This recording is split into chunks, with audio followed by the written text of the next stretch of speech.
Assalamualaikum warahmatullahi wabarakatuh. Ketemu lagi dengan Ibu Dey, di mana Bu Dey di sini akan mengajarkan kalian produktif pemasaran penataan produk.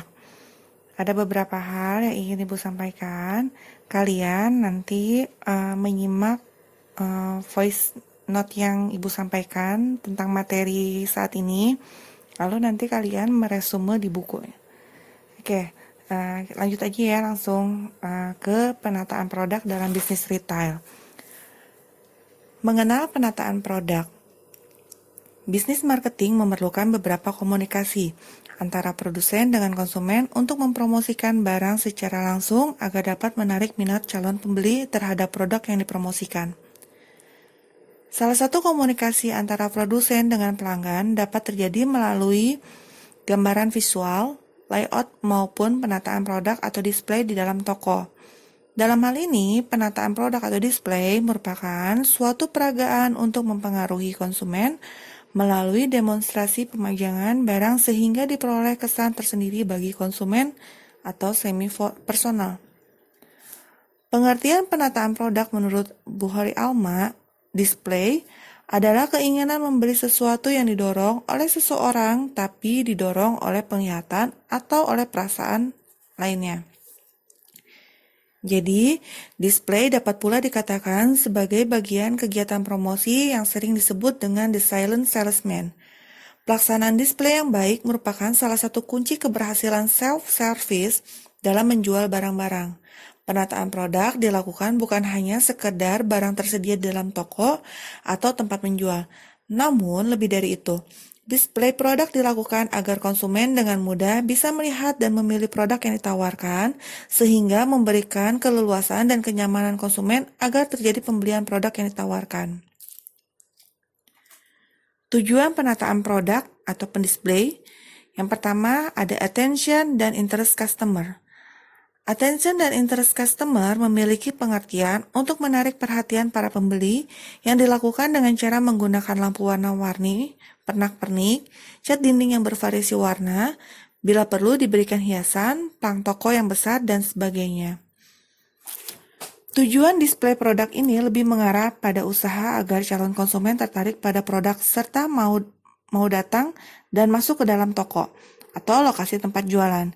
Keberhasilan kegiatan pemasaran ini akan sangat menentukan kesuksesan sebuah usaha penjualan. Yang B, desire dan action customer. Desire dan action customer adalah display yang bertujuan menimbulkan keinginan-keinginan calon pembeli sehingga tertarik untuk memiliki barang-barang yang dipamerkan atau dipajang di toko tersebut. Tujuan display barang semacam ini cenderung mengarah pada kenyamanan dan kemudahan bagi calon pembeli dalam melihat serta memilih produk. Hal yang perlu kita utamakan di sini adalah kenyamanan dan kemudahan karena dua kata ini sangat dibutuhkan dan disenangi oleh para calon pembeli. Macam-macam penataan produk atau display. Yang pertama, window display. Window display yaitu pemajangan barang dagangan, gambar-gambar kartu, harga simbol, dan sebagainya di bagian depan toko disebut etalase atau jendela kegiatan usaha. Tujuan dari window display adalah untuk menarik minat konsumen sekaligus menjaga keamanan dari barang-barang dagangan yang digunakan sebagai display. Jadi, window display hanya memperlihatkan barang dagangan yang ditawarkan saja tanpa dapat disentuh oleh konsumen sehingga pengamanan menjadi lebih mudah. Yang kedua, interior display. Interior display adalah pemajangan barang-barang dagangan, gambar-gambar kartu, simbol-simbol, boneka, dan kesemuanya memiliki keunikan, menarik, lucu, antik, dan diletakkan di dalam etalase, gondola, meja, rak di dalam toko. Interior display umumnya digunakan untuk barang-barang yang sudah dikenal luas oleh masyarakat. Yang ketiga, exterior display. Exterior display adalah pemajangan barang dagangan di tempat tertentu di luar kegiatan usaha yang biasa digunakan. Pemajangan sistem ini banyak digunakan untuk promosi barang, pengenalan produk baru, penjualan istimewa seperti cuci gudang, diskon, dan sejenisnya. Yang keempat, salary display. Salary display yaitu menempatkan barang dagangan di bagian departemen store sebagai daya tarik bagi konsumen setelah masuk ke dalam toko. Misalnya, pakaian yang digunakan oleh boneka model atau manekin. Baik dengan open interior display maupun closed interior display. Barang dagangan itu perlu diatur, ditata, disusun sedemikian rupa agar para konsumen dan para pelanggan dapat tertarik dan berminat mau membelinya. Berikut pengelompokan barang dalam penataan produk. Tujuan pengelompokan barang bagi produsen atau penjual sebagai berikut. A. Memudahkan dalam kegiatan penyimpanan barang di gudang. B. Memudahkan dalam kegiatan penataan barang di ruang ataupun di rak pajang. C. Memudahkan penjual dalam melakukan kegiatan pelayanan terhadap konsumennya.